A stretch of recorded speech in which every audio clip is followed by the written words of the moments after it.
Who's at Fault? Car Crash Details, Calculations, and Testimony by Joey Lovato, April Garland, and Tyrese. On August 7th, 2015, an automobile accident occurred at the intersection of Elwood and Awesome Streets in Jewell, New Jersey, between a compact car driven by Mr. B. Telke and a tractor trailer driven by Miss E. Schreiner. At this intersection, the truck driver had a flashing yellow light, while the car driver had a flashing red light. Neither driver claims responsibility for the accident. Mr. B. Telke claims that he made a full stop at the light before entering the intersection, while Miss Schreiner did not slow down prior to the collision. And Miss Schreiner claims that she was braking before the collision and that Mr. Telke did not stop at the flashing red light. Here was a picture depicting the crash and where the cars went after the crash. Some of the crash details are how the car tire weighed 130 newtons, and the force to move a tire took 100 newtons. The truck's coefficient of friction is only 70% of the car tires. The car skidded after the accident 8.2 meters, and the truck skidded 11 meters. The weight of the car is 13,600 newtons, and the truck weight is 69,700 newtons. The pre-crash angle is 90 degrees, and the truck claims to have moved only 6.7 meters per second before the crash in order to stop the collision. The distance of the car to the traffic light was 13 meters at the collision, and it is said that the Ford Escort's maximum acceleration is 3 meters per second squared. Some useful equations we used in our calculations was Newton's second law of motion, F equals ma. We also use the conservation of momentum, the force friction equation, and the kinematic equations. Now we will be doing the calculations portion. Part A, solving for the coefficients of friction, involves using the equation for force of friction. When rearranged, we get the coefficient of friction is equal to the force of friction divided by force of normal. When we plug in 100 for the force of friction and 130 for the force of normal, which is the weight of the one tire, we get 0.77. Because we know that the truck's coefficient of friction is only 70% that of the car's, we can simply multiply it by 0.77 and get 0.54. So now we have for the car 0.77 and coefficient for the friction for the truck as 0.54. Part B asks us to solve for the speed of each vehicle just after the collision. This involves setting the force of friction equal to the force equation in order to solve for acceleration of each vehicle after the collision. So, by doing this, we get the coefficient of friction times normal force is equal to mass times acceleration.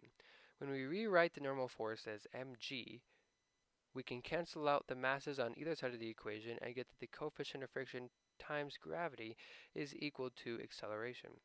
When plugging in our values for the car and the truck, we get the car has an acceleration of 7.546 and the truck has an acceleration of 5.292, both in meters per second squared.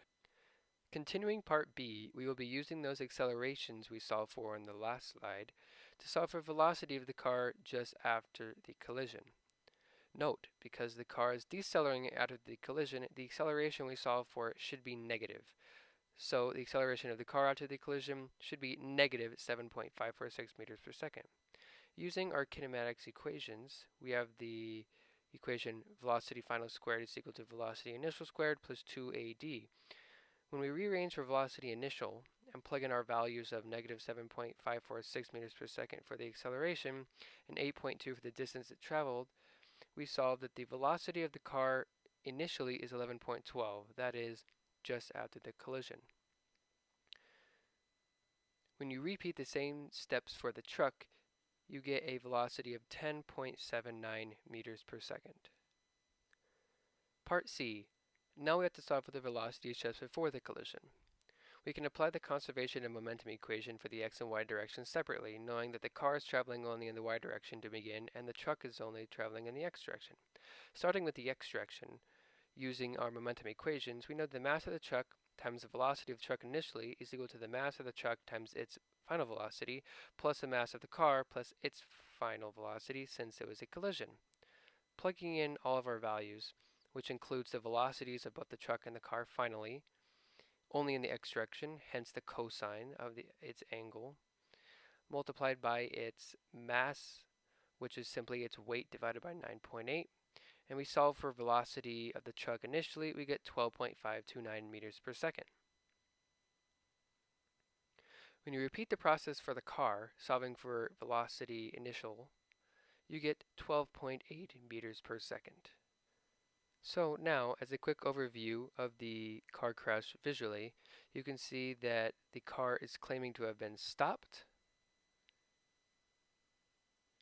and the truck up in the right corner is moving. And according to the driver of the truck, she was slowing down at 6.7 meters per second just before the collision. And then the collision happens at 13 meters from the stoplight for the car. Then they continue to move until both come to a stop. The verdict. Both vehicles are at fault. Why? It has to do with the velocities. The velocities were calculated before the collision are 12.529 meters per second for the truck and 12.8 meters per second for the car. The car's max acceleration is 3 meters per second squared using kinematics with a distance of 13 meters. If the car stopped at the stoplight, the car's max velocity is 8.83 meters per second. The truck driver, Ms. Schreiner, claimed to have only been going 6.7 meters per second before the collision. Both the car and the truck were going faster than provenly possible or claimed. Therefore, the crash was caused by both.